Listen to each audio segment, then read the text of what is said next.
हाजी ज़फ़र अब्बास के मुताबिक आलमी यौम ख़वानदगी के हवाले से यूनिवर्सिटी ऑफ सरगोदा में ख़ुसूसी तकरीब का इनेकाद किया गया,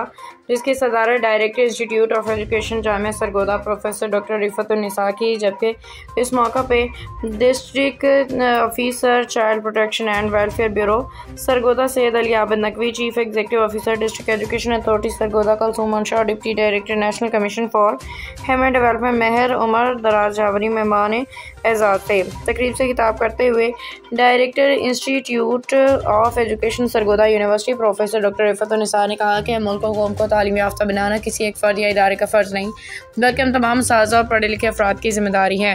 डॉक्टर रिफ़तुन्निसा ने कहा, लिटरेसी डे मनाने का मकसद रिवायती तकरीब या चंद अफराद का एक फ़ोरम पर इकट्ठा होना नहीं, बल्कि ये दिन हमें तालीम याफ्ता होने के साथ इज्तिमाई जिम्मेदारियों और अमल की भी दावत देता है। तकरीब से खिताब करते हुए deputy director national commission for human development Mehr Umar Daraz Jawari ने कहा, पाकिस्तान का लिटरेसी रेट इस वक्त मतलूबा मियार की तादाद के हवाले से बहुत कम है। उन्होंने कहा, वतन अजीज़ को ख्वांदा करने के लिए national commission for human development university of Sargodha के साथ मिलकर H1 T1 के तहत एक मनसूबे के लिए खसूसी तौर पर काम कर रही है, और जिसकी वजह से हमारे NSC डे जैसे इदारों का हंगामी बुनियादों पर काम करना ज़रूरी है। और इस मौका पे शोबा एजुकेशन यूनिवर्सिटी ऑफ सरगोदा के उस्ताद तलबा तालिबात ने कसीर तादाद में मौजूद थी। रिपोर्ट हाजी ज़फ़र अब्बास, तहसील रिपोर्टर शाहपुर जवरिया।